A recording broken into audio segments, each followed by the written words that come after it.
Hey, ladies. Good evening and welcome to tonight's session. Welcome to Black Women Making Money. Tonight is all about Africa. The Africa 2023 Wealth Report is out. Excuse me. The Africa 2023 report is out, ladies. And I told you oftentimes the way that I get my information is I sign up for a lot of different newsletters.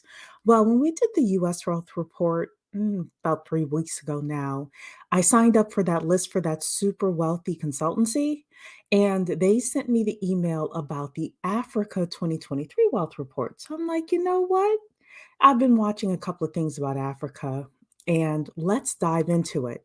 Before we do that though, want to ask a couple of things. Number one, please like the stream. Please like the stream as you all are coming in. The second thing is if you are if you are listening to the replay, if you would please do me a favor and put replay in the comments, and that way the YouTube algorithms can definitely bless us. If you are here live with us tonight, put an exclamation point in the chat so that I can recognize you. And also, so again, the YouTube algorithm can push this out. And finally, ladies, if you are not on the Black Women Making Money email list, what are you doing? You want to get on the email list. I have no interest in doing any kind of paid Patreon or anything like that, but I want to do specific content that I want to take off YouTube. So what I did was I created an email list for us. If you go to bwmakingmoney.com, bwmakingmoney.com, bwmakingmoney.com, it is free to sign up for the email list. I will never sell your information. It is going to be a way for me to send you content that I don't want to put on YouTube. Also, probably once a month, we'll probably get on a private Zoom or something like that because there's content that doesn't really work for YouTube, whether it's copyright or things like that that I want to go over. So I'm going to be able to send you that information that way, and we can all get together and congregate in Zoom. So again, bwmakingmoney.com if you want to join the email list. So with that, I don't know, maybe a couple of weeks now, Kamala Harris went to Africa. So we're going to talk about that tonight. We're going to look at the Africa Wealth Report tonight.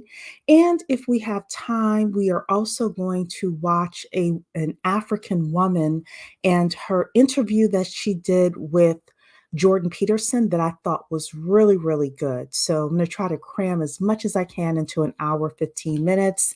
We've got Rose in the house. We've also got Dark and Lovely in the house saying welcome to the BWMM Live Gang. Remember to hit the like button, yes, and please sign up for the email newsletter at bwmakingmoney.com.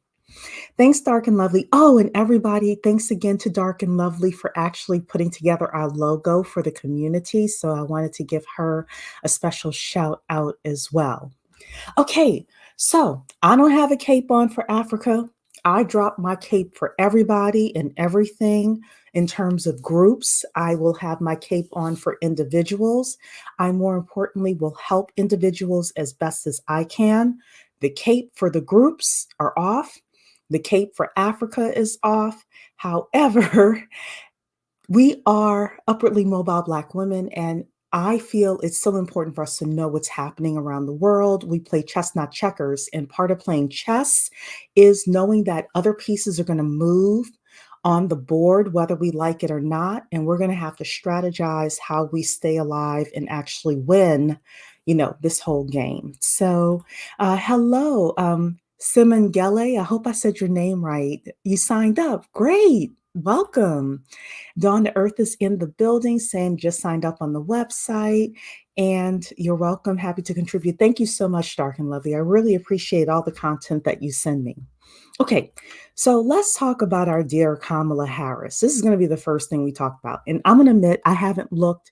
I looked at the Maggette Wade video that she did with Jordan Peterson, but I haven't looked at the Wealth Report or this. But We're going to be watching this together. I'm going to give you my live, raw commentary about what is happening here. I am not an Africa aficionado, but I have been in a couple of meetings with regards to closed door meetings very high up with regards to African people and officials and things like that. And yeah, the issues in Africa are bigger than any of us individually can deal with. But Kamala Harris went over to Africa. Uh, I guess is the first Black female vice president. Okay. You know, I mean, her ethnicity is in question, but that's what she says. So, okay. So, we're going to watch, first of all, the Root here had the slideshow of the best moments from her Africa tour. So, let's see what they have in here. First of all, that is a beautiful, I don't know, cape that she has on there. I like that embroidery that she has on. But let's see if she actually got any policy done over there, if she was just flapping her gums. So this is the royal arrival. This is Kamala Harris, and ooh, her husband is behind her. You got two women in the front here. I love that. Dons a neutral colored power suit as she is greeted by traditional dancers as she arrives in Ghana on Sunday, March 26th. So you've got the whole Africa Brigade there. And she is here. She speaks after arriving in Ghana. Harris spent 7 days on her Africa visit, also brought her to Tanzania and Zambia. So she went to three countries: Ghana, Tanzania, and Zambia. Let's see what else she did here. She's greeted by school children during her arrival in Ghana. She smiles as she walks past the flag of Ghana upon her arrival. She is welcomed by the Ghanaian president. She is here meeting with the Ghanaian president, and I guess some of the other council as well. Oh, that's Shirley Ralph back there. Okay. She's followed by actress Shirley Ralph, visits the Vibration Studio at the Freedom Skate Park in Accra, Ghana. Vibration Studios is a workstation for young creative artists that includes a community recording studio and music business program. And she speaks at the state banquet. She waves as she arrives at Black Star Square to address youths in Ghana. That's on Tuesday morning. And she's addressing the youth. We'll move through this a little bit faster. This is her husband here, and they are at Cape Coast Castle in Ghana. They're again at Cape Coast Castle. I was hoping they would say some policy in here. I don't see much of anything in here with regards to that. She's given her speech here. She's saying being here is immensely powerful. The crimes that were done here, the blood that was shed, the horror of what happened here must always be remembered. It cannot be denied. It must be taught. History must be learned. Okay. And here she is with the traditional leader at Cape Coast Castle in Ghana. Oh, they got him all donned up. Okay. And then she leaves and she ends up in Tanzania. This is the Vice President, Philip Mpango. So she's here on Wednesday, the 29th. And you have here, she's welcome, doesn't say who these individuals are. She's with Tanzanian President Samia Suluhu Hassan. So, oh, great. So Tanzania has a Black female president. That's great. And then she addresses the news. She's saying here, working together is our shared goal to increase economic investment in Tanzania. She's greeting survivors of the 1998 bombing of the American embassy in Tanzania. And she's sharing a light moment with the climate entrepreneur here. And then they're leaving, and now they are in Zambia, again, greeted traditionally, and is greeted by Zambia president here. And is saying here she visits Panuka Farms. And at left is Bruno Memkwembe, the farm's founder. And then she is again farming. And that is it. So, no policy here. No policy here, unfortunately. Hey, Dawn to Earth, no policy here with regards to this. I was hoping to see something like that, but see, that's what happens when you don't look at something before you put it up on the screen. But that tells us a lot as well. So, okay, let's then look at the Africa Wealth Report and see what they are saying here. Again, the Africa Wealth Report is by that group, Henley Partners, that did the wealth report in the United States a couple of weeks ago that we looked over. So let's take a look at what they're saying about Africa. So they're saying here it's the definitive guide to Africa's wealth and luxury sector, the global leader in residence and citizenship by investment. The report provides a comprehensive review of private wealth in Africa, including high net worth individual, luxury, and wealth management trends, as well as experts on investing in Africa. I know Rose is here. I don't know, Rose, if you're still listening to this. How, what percentage of wealthy Africans do you think actually live in Africa versus living in the United States and Europe? Rose, if you're still here, anybody who knows this, I know that there are probably a couple of other Africans in here because it's always been my understanding that Africans who are wealthy leave Africa or they tend to send their kids to be educated in Europe or America. I'd be very curious to see what your responses are with regards to that. In the meantime, this report includes billionaires, centimillionaires. Centimillionaires are people who are worth over 100 million, and then millionaires.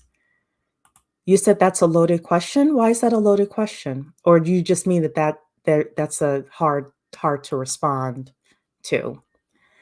Um, you're saying it depends. Okay. Okay. Yeah, I guess that was one of the things that I always heard and understands and understood with regards to Africa. So let's see what they're saying here. I'm going to make this a bit bigger on this side. They're talking about investing in Africa. And I do know that there's a lot of investments going into Africa by US entrepreneurs as well as the Chinese. The Europeans have always had their hands in Africa, but the US was stepping away for a while. And I think now they're getting nervous that the Chinese are in there. So, I think they're trying to get themselves back in, but it may be too late. That's just my thought. Um, they're saying here, investing in Africa. Africa, despite its many challenges, own goals, and misperceptions and negative international press, is undoubtedly open for business in 2023. It's saying here, known as the continent with both the youngest and fastest growing populations, means that Africa naturally holds the greatest potential for investment prospects. Additionally, having the dubious honor of also being the poorest continent opens a myriad of opportunities in terms of investment growth potential, but most importantly, magnifies the power of impact investing, especially for investors who have this as a focused investment strategy.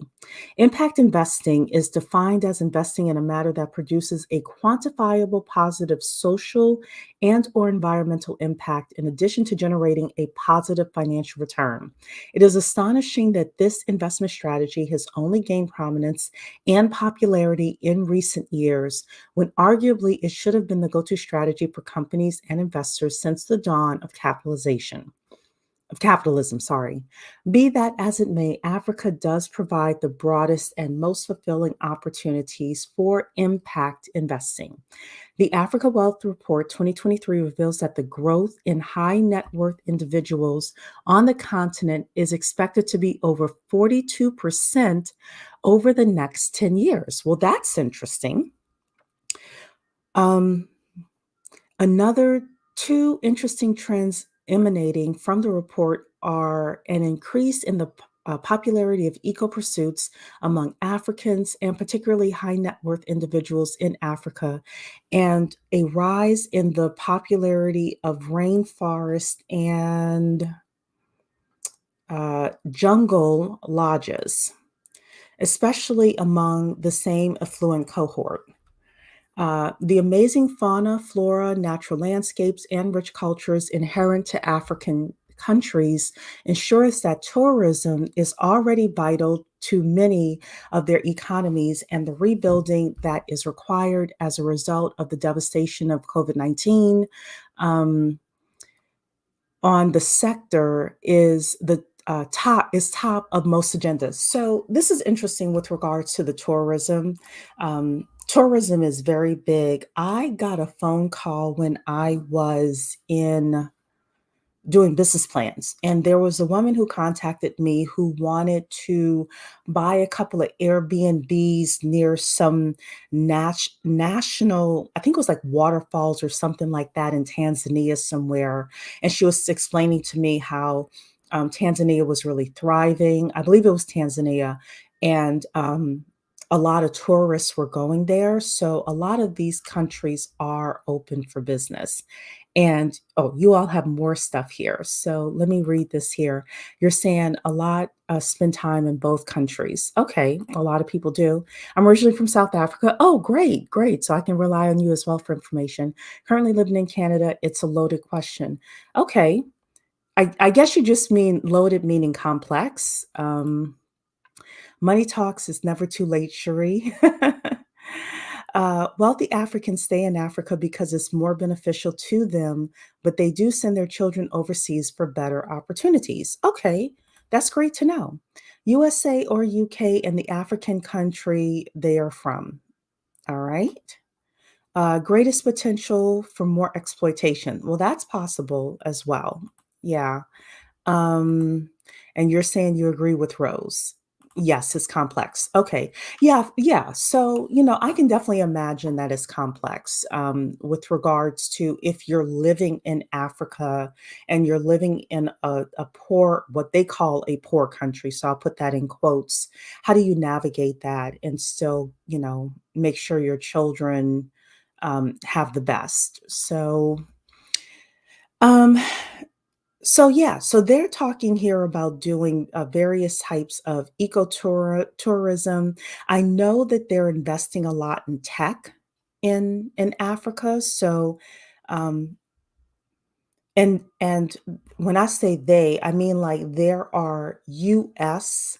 companies, U.S. investment firms that are investing in in um, uh, in tech entrepreneurs on the continent. Like when I was very much involved in blockchain, they would have a lot of money going to Africa because the investors here saw Africa as like the next frontier. They saw that as the place that was going to have the biggest return on investment for them. So let's read here a little bit more. This is saying Africa's burgeoning investment migration sector with millionaire growth of 42% projected. So they're expecting um, millionaire growth to be 42% higher. This is interesting.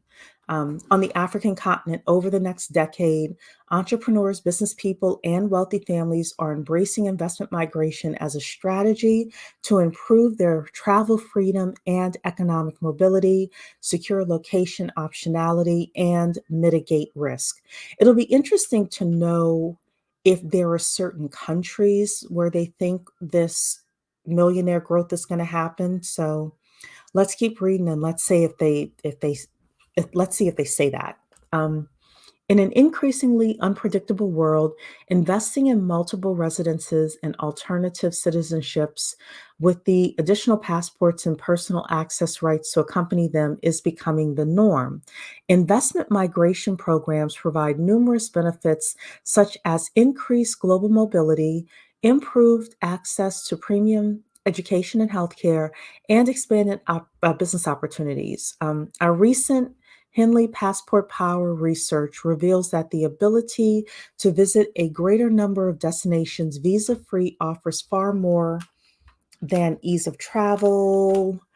There are concomitant, I've never heard that word before, economic and financial advantages as well, blah, blah, blah, blah, blah. This is not really telling me what I'm looking for. Uh, Africa's economic recovery over the past year has been hindered by a series of events that have intensified inflation and borrowing costs, which were already on the rise. These range from climate emergencies such as droughts and floods to the impact of the ongoing war in the Ukraine, which has led to higher commodity, food, and fuel prices that have caused a surge in headline inflation. The cumulative effect of these internal and external challenges has been heightened. Oh, somebody didn't edit this. Has heightened political instability. Regional conflict persists, and the 2020s have already seen a dozen coups. Wow, that's interesting. Um, Such crises negatively impacts individuals in countless ways, including their mobility and economic activity. Total high net worth individual numbers on the continent have dropped by 12% since 2012, as this report reveals, with poor growth in the three largest markets, South Africa, Egypt, and Nigeria. But the future looks brighter as New World Wealth predicts Africa's millionaire population will rise by 42% over the next decade, reaching 195,000 by 2032. So, this is a low number, ladies. Let me come back and see what you all are saying here because I was expecting millions of millionaires on the African continent. The African continent has over 1 billion people, right? How many? I'm going to Google this really quickly. How many people live in African? 1.2 billion people. That's as of 2016. So what they're telling us is they have 1.2 billion people, but only 195,000 millionaires. This is not billionaires. This is just millionaires by 2032. Yeah, you're saying my proofreading skills are wrong. Oh my goodness. Because you know how you try to read stuff and you're like, maybe I misread that. Misread that. But if you allow us to speak live, I can explain better. Oh, yeah, sure. You know what? I will drop the StreamYard link for you right now. There you go.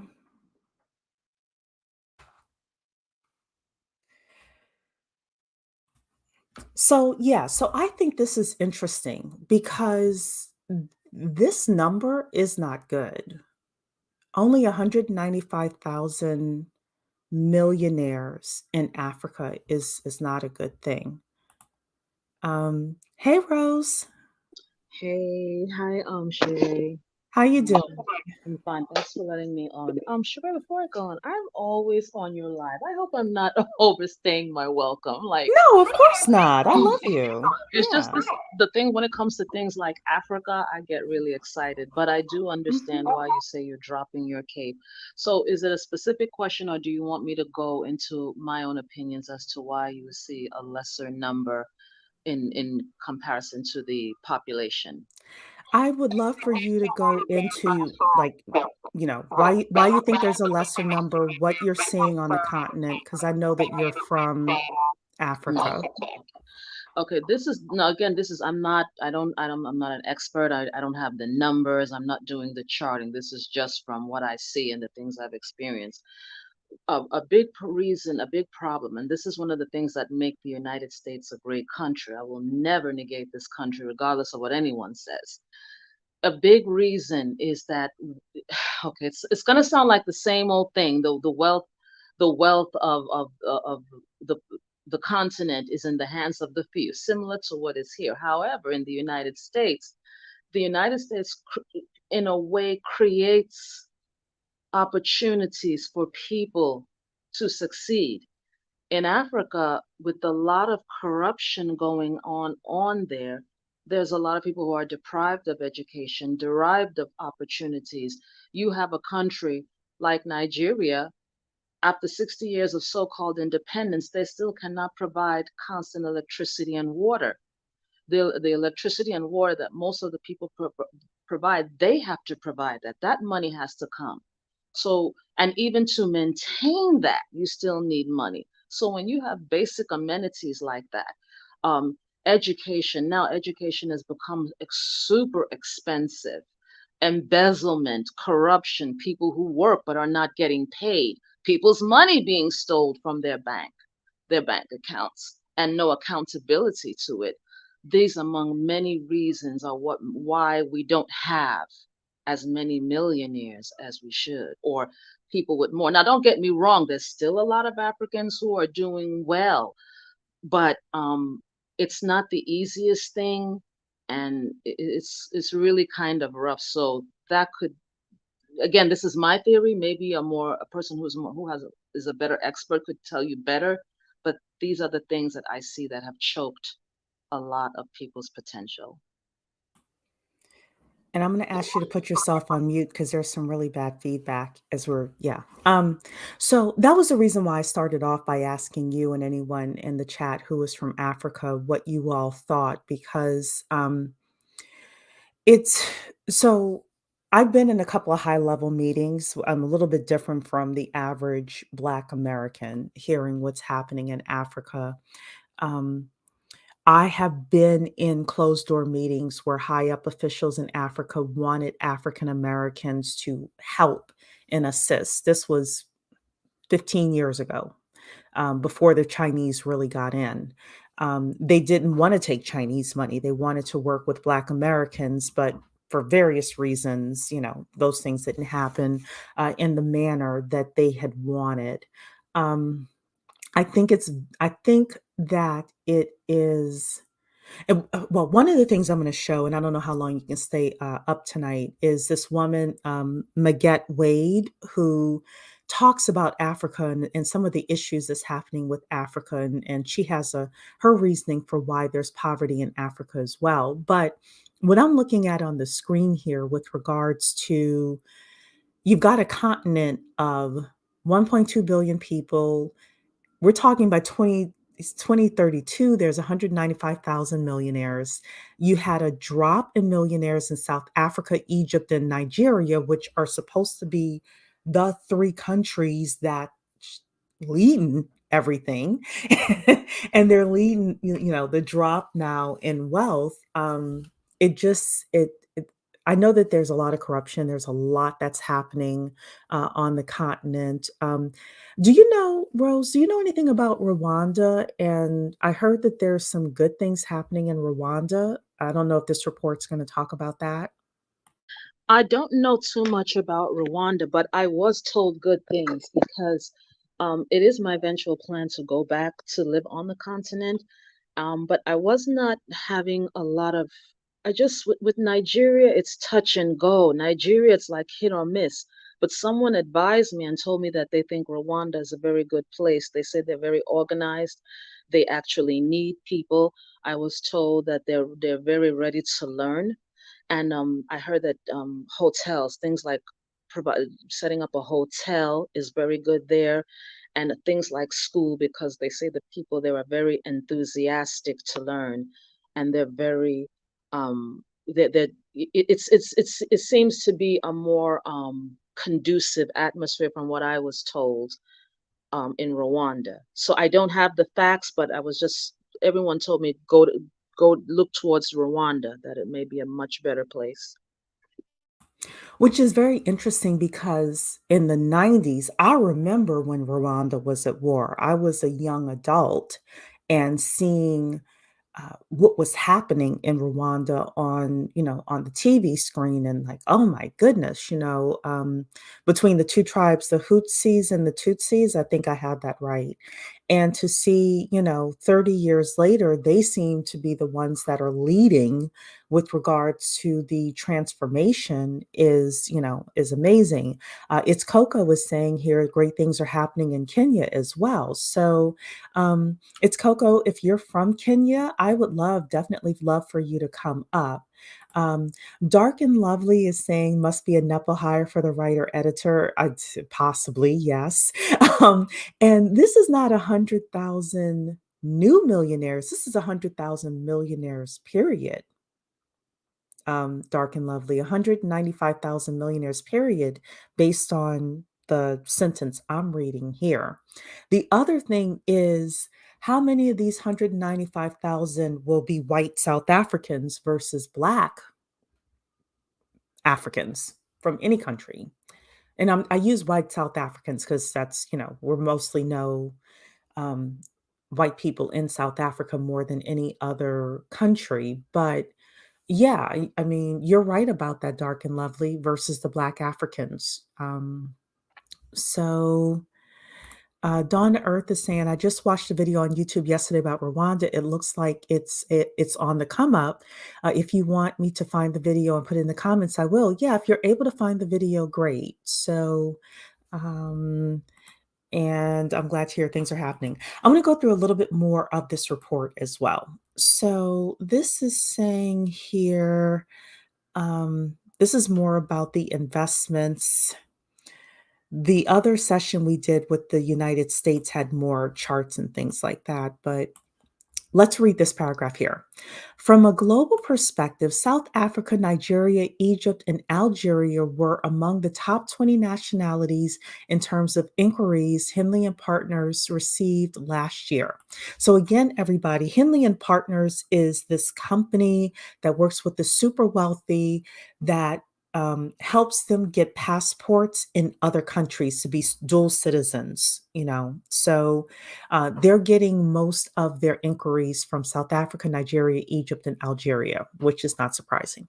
Nigeria was in fourth place globally with growth of 62% in 2022. South Africa was eighth. Egypt was 14th, and Algeria was the 20th spot. The fifth member of the big five African markets for investment migration last year was Morocco. Uh, and these people are going to Portugal, St. Kitts and Nevis, and Antigua and Barbuda citizenship. So, if you want to know where these individuals are going, those are the top three places that the African families have chosen. Uh, so, let's see here. Let's read a little bit more. Hopefully, they have some good. They have okay. Residence by investment in Namibia. So, recognized for its highly stable political and economic environment, Namibia is one of Africa's gems, considered among the safest African nations. The democratic country of Namibia offers an impressive infrastructure and an excellent quality of life. So, they are saying here you are able to acquire real estate for about $300,000. Um, yeah. And then they have investment in Mauritius. You're able to buy their luxury property for $375,000. Um, and then African economic mobility. They're talking here about visa free access. I wanted to see if they had anything with regards to wealth, period, in these countries. So here, and then Rose, I'll come back to you. Africa's 10 wealthiest countries. So there's South Africa, no surprise there. Egypt, Nigeria, Kenya, Morocco, Mauritius, Algeria, Ethiopia, Ghana, and Tanzania. So, um, and then they have here the national share of global wealth, which none of them, not even South Africa, cracks 1%. Um, So, yeah, I'm gonna get on mute. Rose, do you have anything to say about this list? I can I'm glad you said about Namibia because like I said, I'm trying to explore other places that I would like to live and I would like to live on the continent. So thank you for saying about Namibia. Now, in terms of Nigeria, one of the things that makes Nigeria very attractive is it's a population. I've come to understand that the bigger a population is, business people are very attracted to that area because they can know they can get business. Um, you have some of the most intelligent, brilliant people there, very hardworking, very innovative, very, very innovative. Nigeria, like I said, Nigeria is touch and go. It now, are you now, Sheree, are you asking about what investing there looks like? What people stand to face? Is this something specific or just whatever comes to mind? Well, overall, I was hoping. Oh, can you mute yourself? It's like really bad feedback. Overall, I was hoping this report would kind of tell us where the money is going, where the investments are happening, and in what industries, what countries. And that may not necessarily be for you to answer, but you would kind of be like the tester of like, hey, yeah, that makes sense, or no, it doesn't. We're still kind of early in this report, but that's really what I was hoping for. I was looking for them to say, like, you know, Kenya tech entrepreneurs received, X billion dollars of investment, and um, this place in Africa received a new hospital, and these places are receiving roads. I don't know if that's coming or not in this in this report or not. So that's, but you can just kind of come off the top of your head. You don't necessarily have to answer those questions, but that's what I was looking for. Well, Nigeria would definitely be attractive. It's possible that there are investments going on in there that maybe this particular article hasn't covered. You may see it, or it might even be stuff that are hidden because number one, they say one of the things that they look for is population, and Nigeria certainly does have the population. Um, so the investments would go there more than likely national or multinational companies. The problem with those countries is sometimes the instability and the corruption that can really make things very difficult and complex. But definitely Nigeria would be a place. And oh, here's another thing. Maybe this may mean something to you. I don't know how true it is, but there was an article where they said the American embassy is they are building a new embassy in Nigeria. They claim the largest embassy in the world. Now, why would America be doing that? America doesn't do anything except for its own gain. So why would they go out of their way to build this really big? It's supposed to be the biggest in the world. How true that is, I don't know. But if they're doing that, I think there's some great potential, something they're planning on investing or doing something there. I'll mute. So we saw last week President Xi Jinping of China meet with Vladimir Putin. We see that China is really making inroads with Africa. We see the BRICS, the whole money thing realigning to move the US as a petrodollar. I think that the United States realized they made a mistake putting their foot off the gas with Africa. And if Africa is the final frontier, it is the place for upcoming wealth, then the United States always wants a piece. They always want their cut. They always want the piece. They always want to remain dominant. And this is just me guessing. It wouldn't surprise me if they're building the biggest embassy in order to figure out how they can have more impact on the continent. It's Coco here is saying that she can't come up, but Kenya is growing as a tech hub. I heard that. Google and Microsoft built offices there last year. Big tech was scouting talent in Kenya, lots of startup founders and tech innovators as well. I did hear that they were doing big things in Kenya as well as other places. They were scouting the entire African continent for the best tech talent that's there or that can be developed. So, Amethyst is saying the US is trying to prevent further investment from China into the African continent. Yeah, that's what I believe. That's what I believe. Rose, I'll mute. Do you have something to say about that? No, the Chinese influence is there, but America's still powerful, so they're gonna make sure they get their cut too. There's just no way they're not. China is China's there. These are both superpowers who see the potential and are doing their best to take advantage of it. Now, for the purposes of your platform, are you asking these? Wait, somebody said for Rose, there are certain resources in Nigeria that would make US. Yes, yes, make US and Nigeria exactly, exactly, and still in existence.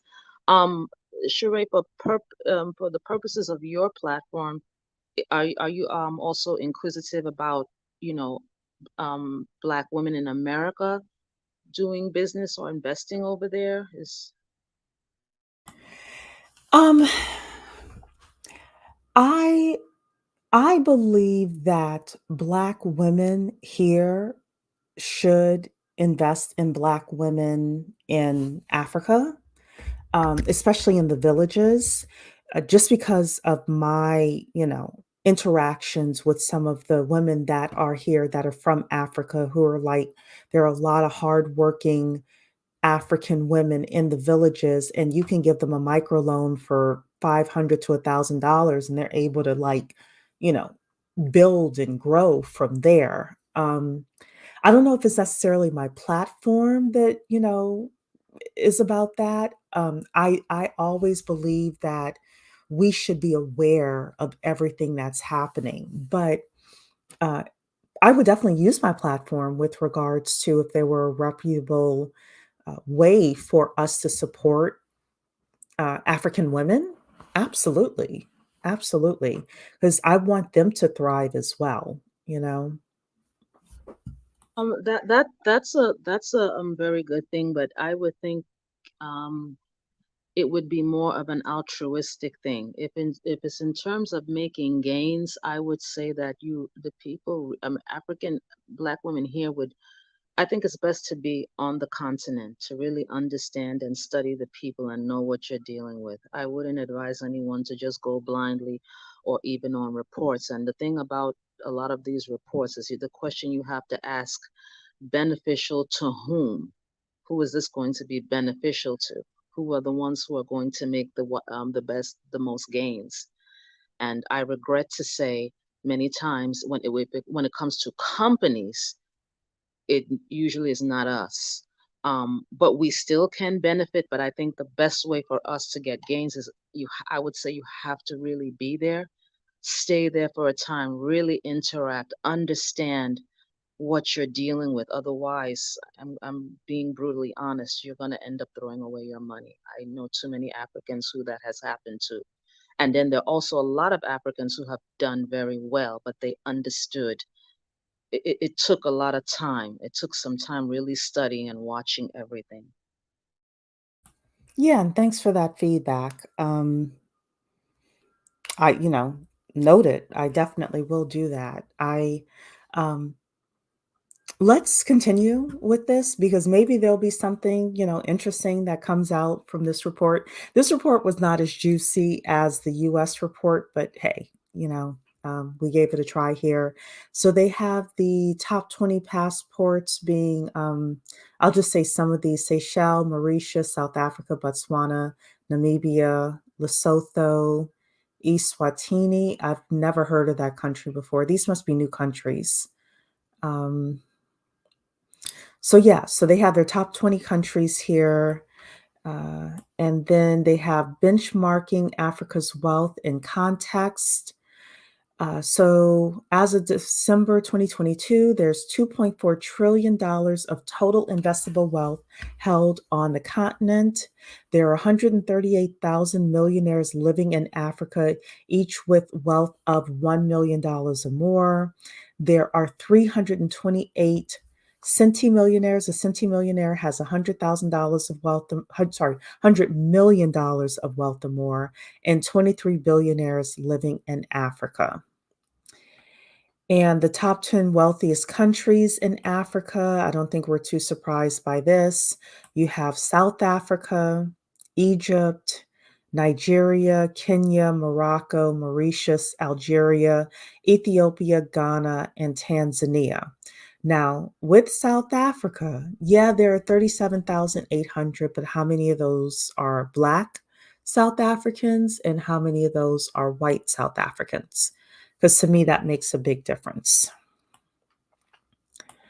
Let's see here.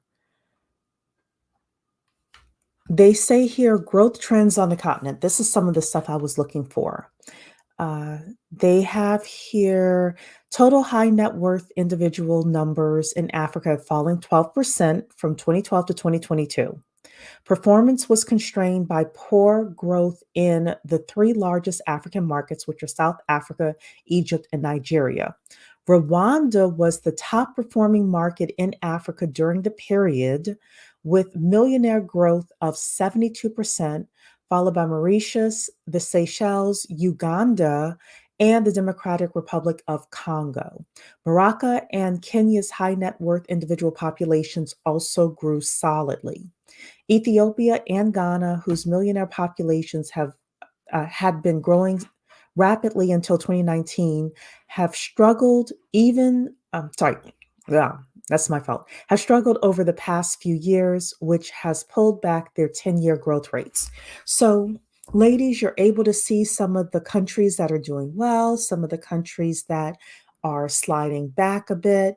Um, and most likely there has been a lot of investment in these countries. Go ahead, Rose. I just was reading what Dark and Lovely. I thought Dark and Lovely made a statement. I didn't know she was asking me a question. Yes, there are certain resources in Nigeria definitely that will make U.S. Nigeria relationship beneficial. Some of those resources are even being hidden. They're not even being telling you. Oil is one.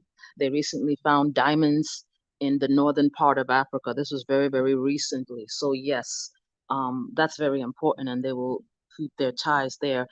Um, Sorry to rain on your parade, Sheree, but I have to be brutally honest. When you hear millionaires, a lot of these millionaires are not necessarily, when they put it in the magazines, it's made to look really cute.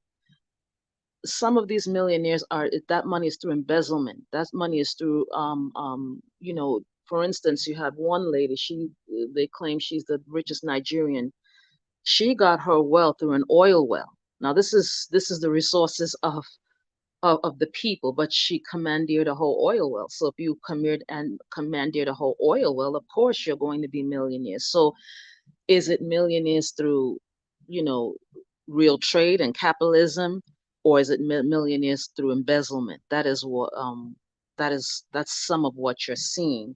But the good news is that since there is money in there is money to be spent there, believe me, they want what America has. If you understand those markets, if you know how to tread those markets, there is money to be made. But the important thing is you have to know um, the the um, the environment you're in, if the interest is going there to invest. Yeah, thanks for sharing that. I don't have a, a response to that except, I'm just being educated as much as probably a lot of people here with regards to what's happening.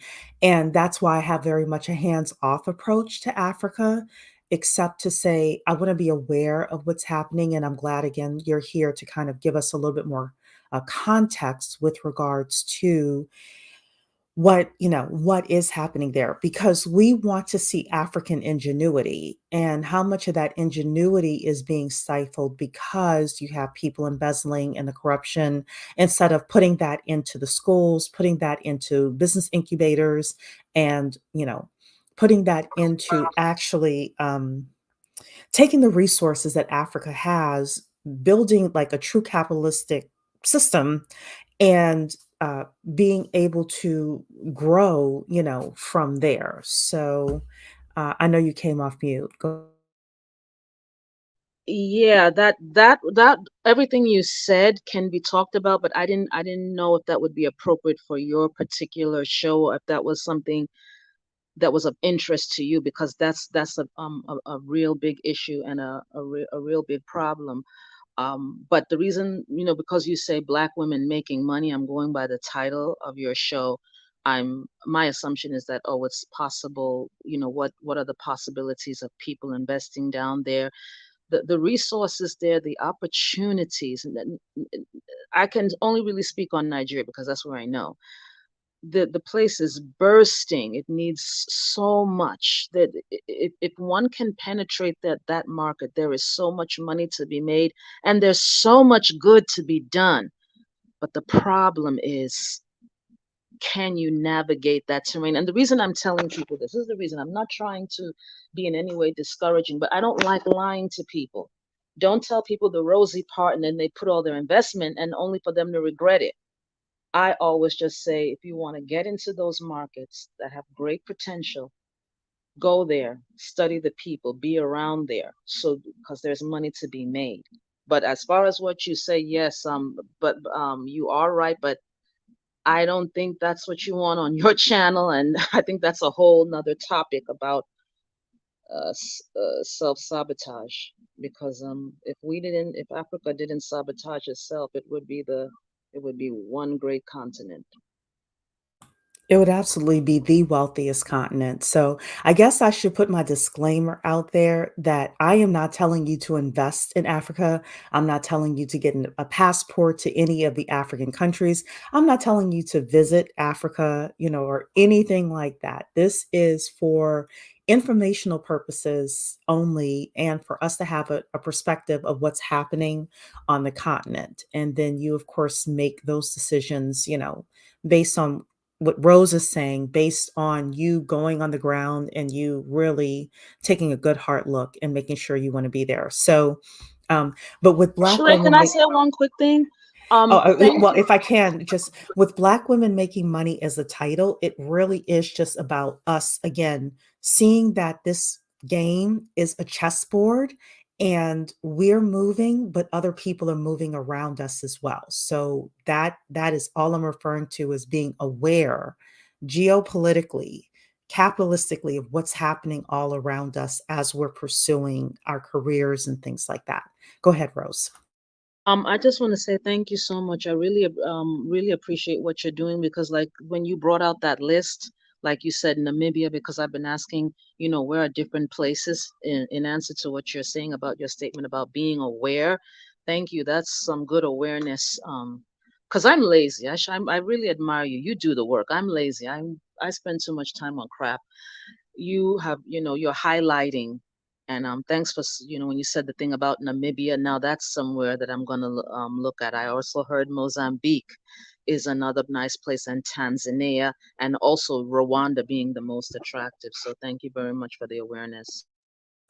Yeah, absolutely. And that's why I wanted to go over this report as well to see if they had anything that I, didn't know about, et cetera. So, Dawn to Earth is saying there was a woman who worked with my sister from North Africa, and she talked about the corruption of the local officials in her village. Corruption flows up and down. I have heard the same thing. Dark and Lovely is saying, listen to Rose. It makes sense that we don't have much details in this article thus far. There are too many unknowns and what if scenarios to get a clear picture. More research is definitely needed. So, oh, she's saying listening to Rose. Yeah, I'm listening to Rose as well. I'm reading, but like I said, hands off with regards to anything else. I just want to be aware of what's happening there. So, Africa's next 10 wealthiest countries. Let's see what's here.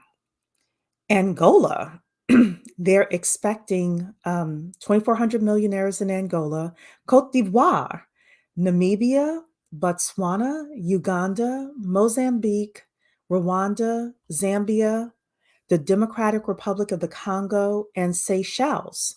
So uh, this is your list, ladies, of, again, just looking, just researching, not telling you to buy anything or anything like that. But uh, it's very interesting that they didn't have much information in this report thus far about Angola, but Angola is expected to have the most millionaires. So I wonder if they're going to say in the report what's happening in Angola, where there's going to be so many millionaires in Angola. And then where are the billionaires? There are no billionaires on this list here. That's interesting. Okay. Um, Um, the reason why I think Angola is going to be a lot more millionaires there is because they recently found more oil there that they didn't find before, so that could be the reason. thank you. Thanks. I'm glad you're up here to co-host with me. Uh, Thank you. Because I'm like, am I being a big mouth? Am I getting on her nerves? So thank no, you for saying no. that. No, I'm glad you're here because you're just giving more context. So, all right. So let's see what else is on here. So Africa's wealthiest cities. They have here Johannesburg, Cairo, Cape Town, Lagos, Nairobi, Durban, Casablanca, Pretoria, Accra, that's in Ghana, and Luanda. I don't know where Luanda is. Where's Luanda? Do you know? Maybe that's in Rwanda somewhere. No, I never heard of. You never heard of it either. Okay. Uh, Wealth insights. We talked about that. Millionaires on the move. Spotlight on billionaires. Well, we don't need to know about that. And then they have wealth management in Africa. I'm not going to read this. Let's see if there's anything. Educating Africa's super wealthy. Oops, let's read this here. Over 30% of Africa's centimillionaires, that's people who are worth $100 million plus, completed their studies in just two countries, the UK and the US. Most earned postgraduate qualifications such as MBAs and subsequently returned to Africa where they made their fortunes. 7% of Africa's centimillionaires studied at the University of Cape Town, which is ranked as the top university in Africa. 5% of Africa's centimillionaires attended Oxford in the UK, and 4% graduated from Harvard in the US. So that's not surprising. We are able to invest in African art, the luxury hotel sector. You have, let's see if they have a good list here of the best hotels in Africa. They do. Okay, ladies, get your pens and papers out or your note-taking devices here. The Oyster Box in South Africa is number one. Ellerman House in South Africa, Royal Mansour in Morocco, Four Seasons Resort in Egypt, and Royal Livingstone in Zambia. Those are your top 5 hotels. And then I really want to go on a safari. So I'm going to hang on to this because they have here the top safari lounges. Singita Ebony Lodge in South Africa, Londolozi, South Africa, Sanctuary Chiefs Camp in Botswana, Coders 1920s Camp in Kenya, Singita Sabora Tented Camp in Tanzania, one and only, oh, I can't say that word, sorry, house in Rwanda, a sanctuary gorilla forest camp in Uganda, and Zigera Safari Lounge in Botswana. So, ladies, if you want to go on a safari, these are the places you should go. And they have different assets. And then they have here, so since you wanted to know about Namibia, let me just stop here for a second. There's $26 billion of investable wealth. $10,050 is the average wealth of a person living in Namibia. 2,100 millionaires living in Namibia, 3 centimillionaires. Major industries include mining for diamonds, uranium, gold, zinc, and copper, ecotourism, safari lounges, and hunting, farming, fishing, and manufacturing. So, ladies, if you want to know about Namibia, how they're making their money, there you go. Um, and I think we're pretty much done with this report. I'm going to put this in the chat for everybody uh, so that you're able to see that. And Rose, you have anything you want to? Can you hear me? Yes, I can hear you. Not much to say. I just want to say I think what you're doing, like you said, being aware, that's very, very true. Being aware.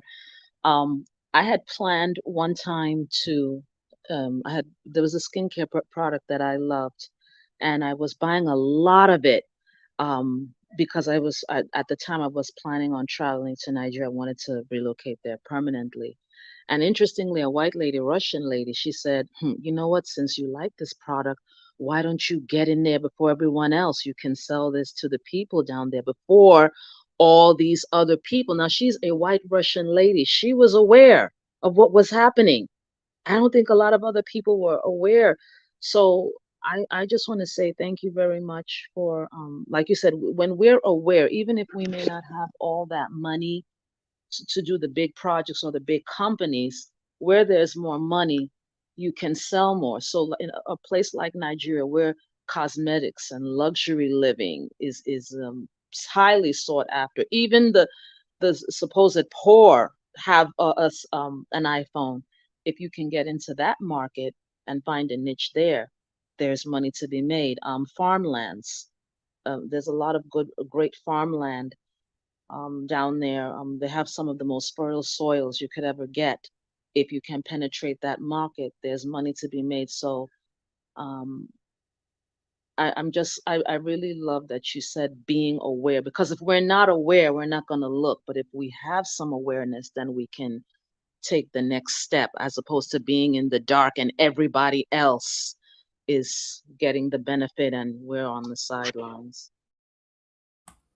I agree. I think awareness, research, finding somebody in the country or countries that you, if you decide that's what you want to do, finding somebody on the ground to work with who knows the culture, knows the language, knows how things work. There are some countries that are easier to do business with than others. And I am going to take a couple of extra minutes and show this one live stream. Jordan Peterson did an interview with a woman named Maggette Wade. I think it's a great thing for us to kind of end with.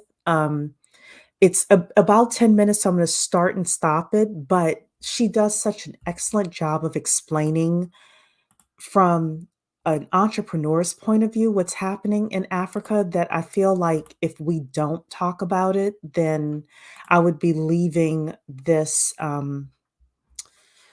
session kind of on a cliffhanger, where this woman here is able to, oops, here we go. I just want to make it smaller. Where this woman here is able to kind of fill in some of the holes as well. She is Senegalese.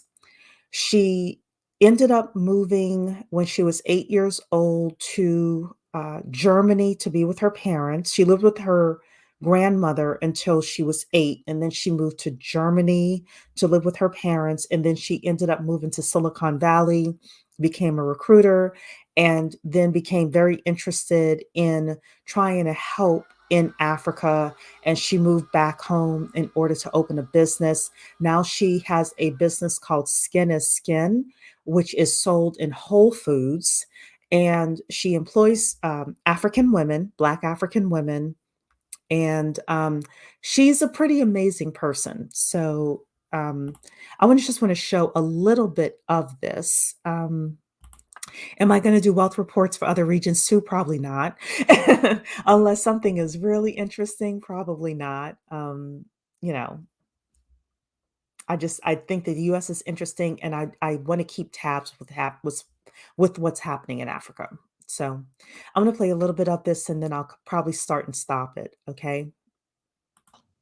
Right. So let's just focus on that for a minute. Mm-hmm. Okay. So you're comparing 20 minutes Mm-hmm. to 2 years. Mm-hmm. Okay, right now, they started off talking about how long it takes to open an LLC, what we call an LLC or a business in Africa. In the United States, it takes 20 minutes. You hop on the IRS website, you get an EIN number, then you hop on your state website and you get your LLC papers, and you can be in business, quote unquote, in 20 minutes. She's saying in Africa, in a lot of these countries, it's very difficult to do business there. Capitalism is stifled.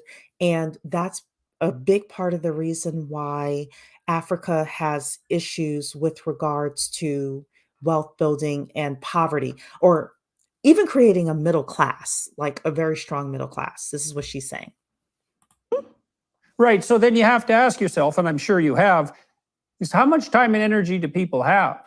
Like, it's not an easy thing to set up a business. It's a daring thing, and there's a tremendous amount of risk involved, and you'll probably fail. That's the risk That's side. the risk Now, you side. might succeed beyond your wildest dreams, but if you exhaust all your hardworking and entrepreneurial people by forcing them to jump through idiot hoops nonstop, all that you do is keep people absolutely impoverished. And so we've got a key issue with regard to poverty right here, which is the presence of a stunning amount of unnecessary red tape. So how is it, do you think, that the US has managed to make it so that you can register a company in 20 minutes, whereas in Senegal, it takes 2 years? And, you know, I read a great book called The Mystery of Capital, Hernando de Soto. De Soto. I was And- going to bring him up. Yeah, De Soto's great, man. That's a Yes, great book. yes. And he points out that in some of the so-called developing countries, especially the more corrupt ones, not only does it take multiple years to do anything at all legally, but by the time you jump through all the hoops to do it legally, the laws have been changed so that what you do is no longer valid. That is Right. absolutely the case. So you're asking me a very good question. And the way I will go about that is I'm going to try to take this opportunity to debunk a myth, because this whole conversation with you, I take it as my opportunity to debunk so many myths about African poverty.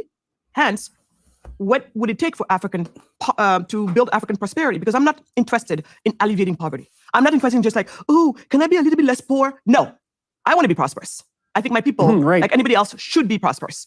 So, Yes, and we should also let's point out very clearly, since we're debunking myths, that that's actually a high ethical aim, is that we want life more abundant for everyone. We don't want to limp along, lowering our carbon footprint, barely scraping the surface. We want people to be prosperous and free, and life to be abundant, and everyone to have enough educational resources and to thrive. And to that's thrive. the ethical aim. That's right, to thrive. To thrive. Human flourishing. To me, it starts and it ends with it. Human flourishing. Now, what it means for somebody to flourish, it's going to be up to them to decide. But should everybody have access to human flourishing? You betcha. So here, going back to the question and why the US and in Africa not, and then Hernando de Soto making the case that oftentimes corrupt countries make it so hard. So there, the myth that I debunk is so often, I talk to people and they're like, oh, Africa, these countries, this region is so corrupt.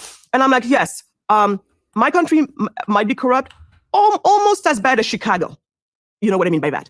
So corruption is, if you will, everywhere. But the way it manifests itself is different from place to place. And so I would like to argue on the order and the relationship between corruption and these laws that Hernando de Soto was talking about. The more they corrupt and the more you have to jump through hoops and everything.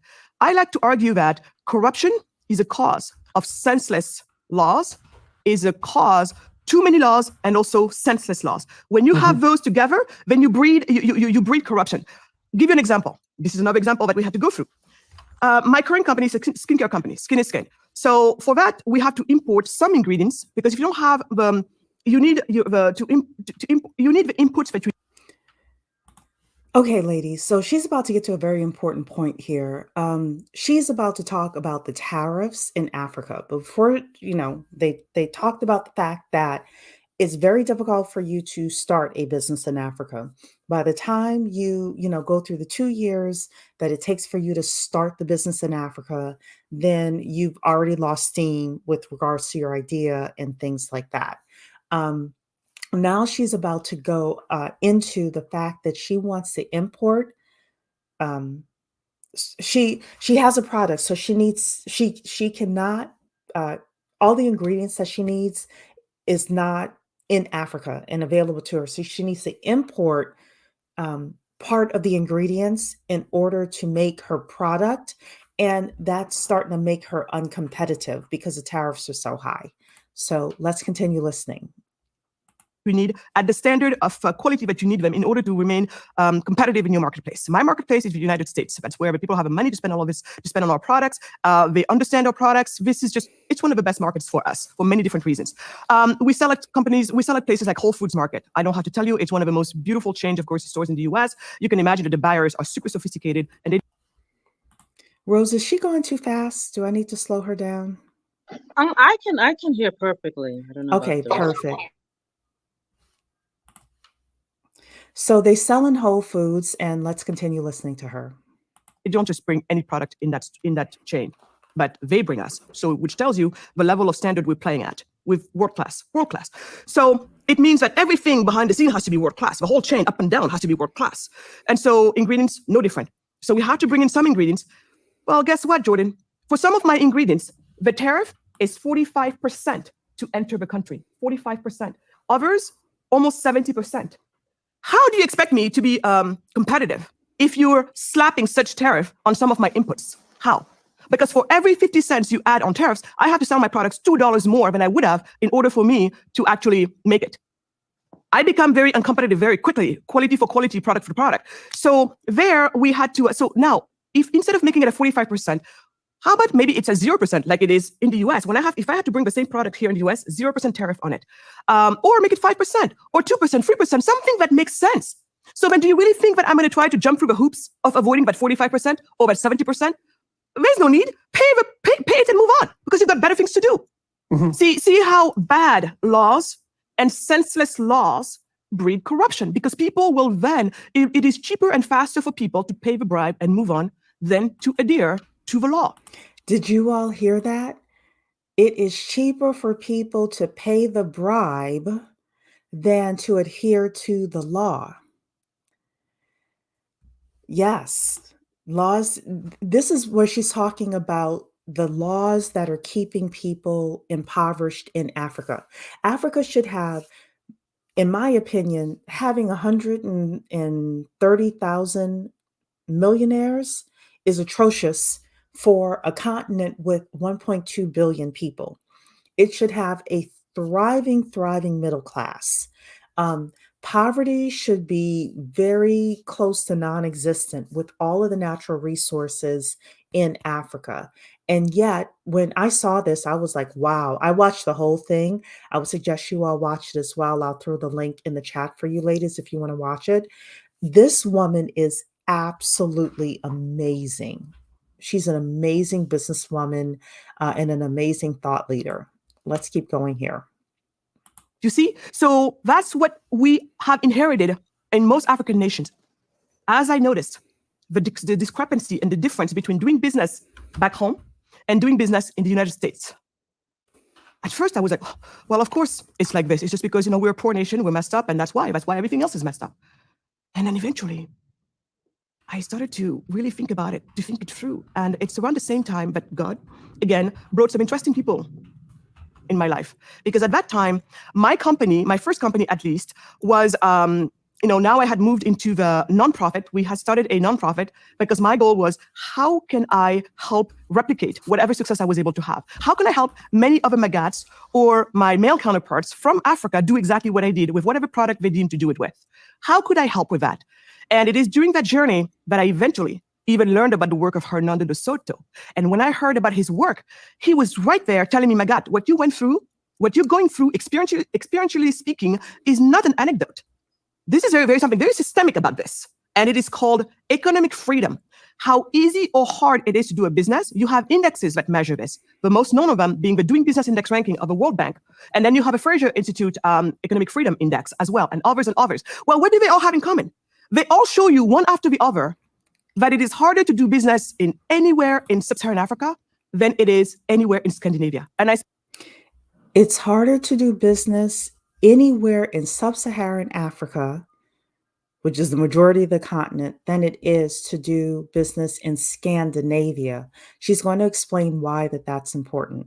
Take Scandinavia purposely because people who are anti-business, they need to know that Scandinavia is more business friendly, is more pro-capitalist, I'll use the dirty word, than almost any sub-Saharan African nation. And there, Right, and so the Scandinavian choice is a very interesting one because the rabid and idiot anti-capitalists of the West often point to Scandinavia as socialist countries. But Yeah, but as they're you not. point out, they're socialist on the edges and capitalist at the core, and in a very, very effective and efficient manner. And so they are business friendly in precisely the manner that you described. And those principles that you elucidated, minimum necessary laws, that's part of the English common law tradition. Minimum necessary force of enforcement, that's another good one. Yep. And what and is it? clear, I think this was and you have Montaigne. also, and you also have Yeah. clear and transferable property rights, and you also have the concept of a rule of law as well. Right. So those are some of the metaphysical and legislative substrates that make a free enterprise system possible. Because people often also think about only the market working, but you need a set of regulations and also customs that the free market can run on top of, like an operating system. Exactly. Yeah. And I love that you're using words. Yeah, so this part is important as well because what they're saying is the United States and the UK have a legal infrastructure that helps business thrive. And what she's going to say, I believe she says it in this part, I have just a couple more minutes for you ladies to hear, is that Sub Saharan Africa, their laws are not based on the UK and the US structure. It's based on the French structure, I think is what they said. And that does not help people actually thrive in business. So, and then Rose, I'm going to come back to your comment and then we'll have you respond to that. But I just want you to hear the last 2 minutes of this. Word operating system, because this is going to take us to something else. So then, but before we go any further, there I want to point that as I was learning from the work of people like Hernando de Soto, as I was learning from people like the man who became my husband, I like to joke and say, he brought me the answer to my little girl's question. I rewarded him with love. So I married him. As I was looking at the work of people like him, Michael Strong, people like John Mackey of Whole Foods Market, they're friends. So that's how I got to know John. But they made me really get into a whole nother world of people who truly care. But what was different about these people is that they cared not on their own terms. They cared, but on the terms of the truth. And we might go into that at some point, but let me just keep it there. So what happened in that time of my life, as I was trying to see how can I multiply my whatever success, I found out the answer. I started to connect the dots, and I learned that eventually, wow. So you're poor because you have no money because no source of income. A source of income for most of us is a job. Where do jobs come from? The private sector, businesses, especially small and medium-sized enterprises. Then shouldn't we think about the environment of those businesses in which they get to thrive or not? I think. Okay. I just wanted to share that with you ladies because I thought that was like a very powerful discussion that Magat had. So Rose, you made this comment here. Do you want to expound on that or anything that was said in the interview? Yeah, I wonder why he's so interested. But before I get into that, even before I get into that, she's on point. Those were the things that I was talking about. But I didn't want to take, because your show is very, very positive. You're always giving great stuff. So I didn't want to take it to an area of negativity. But I'm glad you brought it. She's saying it, and she's talking about how difficult it is. Well, I know some business people who were importing stuff from America into Nigeria. And the hell first of all, they have some of this stuff come through ships in the wharf. Sometimes to get your goods out of the wharf could be up to a year or two, 1 to 2 years. Then the amount of bribe that Africans are putting on these people, it's just too much. These are all the very difficult, ugly things that you have to deal with. That lady is amazing. For her to achieve what she achieved, my goodness, she needs to be studied because it's not just her overcoming that. How did she get her stuff on Whole Foods? You don't just bring your stuff and put your stuff on a Whole Foods shelf. You don't even just get your stuff and put it on a regular shelf. There's a whole lot you go through to get your product on a shelf. For her to have done that, amazing and inspiring. But it took a lot of energy. But yes, she is right. Sub-Saharan Africa, does not make it's not an uh it's a very, like I said, it's a very, it's like you're going in the jungle and you're fighting a lot of sharks. They don't make things easy for people down there. She's absolutely right. And are you ready to deal with that? That's why I say people go study the environment if you even want to be bothered. But she is correct. So why did you ask if why he is wonder why he is so interested? Sheree, do you really want me to go there? Yeah, go ahead.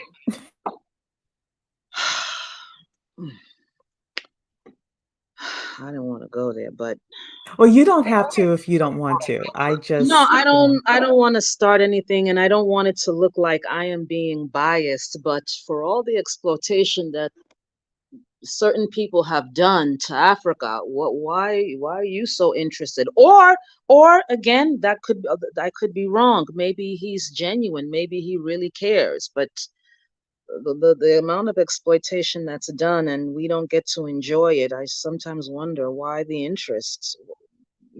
Are you offering some kind of help, or is it more opportunity to study and know how to exploit and overtake? I don't know. I mean, for instance, okay, look at a company like Shell.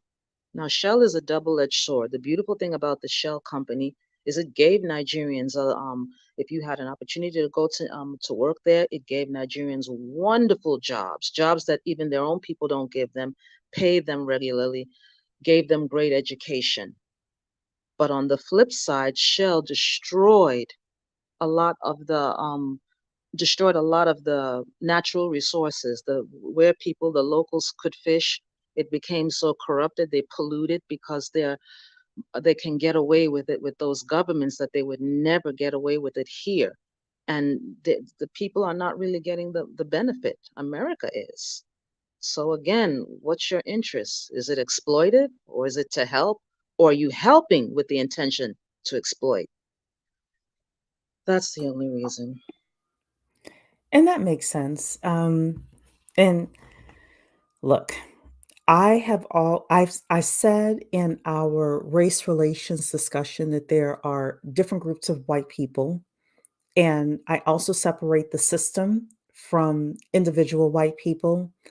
I would put Jordan Peterson closer to the system than I would just a Exactly. regular schmegular white person. I don't know his interests, but I'm glad that YouTube suggested that video to me, and I definitely want to follow this woman. I'm not doing anything, but I always keep my eyes and ears open, you know? And mm, I also think so now Jordan Peterson is now with the Daily Wire with Ben Shapiro and Candace Owens and that bunch. And they do a lot of content about Black America. Um, and I keep my eyes and ears open for them as well. Although I am conservative, I'm not necessarily Republican. I am conservative, but that doesn't mean I'm stupid, you know? And I think that the majority of Black people, just regular Black people, are that way as well, where um, we believe in certain things that they're saying, but we are asking the same question you're asking. Why are you so interested? Why are you over here? Exactly, And now because they just signed Pearl. I think they signed Pearl or they want to or whatever. So, whew, well, when you see, these are the reasons I ask these questions. But I don't know. I'm just gonna keep it very clean, Sheree, and very respectful for the sake of your platform. But yeah, she's got signed, but on whose backs? However, I don't blame her. I blame the expletive. I'm not going to use the word I really want to use, of people who allow them to exploit them. And this is always what has been done. So when I see, like you said, individually, it's not a race thing. I have dealt with white people who are wonderful, who are more helpful to me than my own people. So my own people sometimes are the most hateful and hurtful. But at the same time, why do you want to know? So you can go get the resources and then we pay you for what nature gave us freely or what we could have done. And then again, Sheree, I'm sorry to say this, a lot of it, I'm talking for the people in Africa, it's our own fault. It really is. And I'll shut up. Look, we can say the same thing over here as well as ADOS people. A lot of it is our own fault. So, uh, we, ladies, again, we pay attention. We look at everything. We understand that this whole wealth building thing is a chess game. We play chess, not checkers. We think 5 steps ahead. We look at everything. Doesn't necessarily mean we do anything about it. We just are aware. And when I saw this report came out and I watched um, Magat, I think is her name, Magat Wade. The whole broadcast is excellent. It's like an hour and a half, but it's well worth listening to all of it. She really does do a great job of breaking things down with regards to what's happening on the ground. It was one of the best explanations that I heard that I felt was not tainted in political or other type of, um, lenses. So, uh, Tam is in the building saying money to be made. Yes, Women in Linux is in the building. So yeah, that is it here. We're not here to change the world. um, but and tomorrow night we'll have a lighter broadcast. We're going to do messy money topics on tomorrow evening, but I want to share just a little bit of that wealth report with regards to what's happening in Africa. And that is it. Rose, do you have any final comments before we head out? Very brief ditto to everything you said. You are right, being very aware. Thank you, because if he's asking the questions, we need to be asking the questions. And Sheree, thank you so much. I absolutely. When you come on, it's not everybody who has a broadcast I pay attention to, but when you come on, I stop everything. Let me hear what Sheree got to say. So I thanks so much. appreciate that. I don't take that lightly either. I definitely appreciate that. Ladies, if you're not on our email list, bwmakingmoney.com, bwmakingmoney.com. We're going to, instead of doing Patreon or YouTube memberships, if you get on my email list, there's going to be special content that I put out for you. And more importantly, there's content that's not YouTube friendly that I want to do. So we're going to do that by invite only. But the way you can get the invitations is only if you're on our email list, bwmakingmoney.com. bwmakingmoney.com. Okay, ladies, I'll see you tomorrow night. We're gonna be messy tomorrow night, so it should be light and fun, etc., etc. All right. Thank you, Rose, for being my co-host. Night, ladies. Thanks.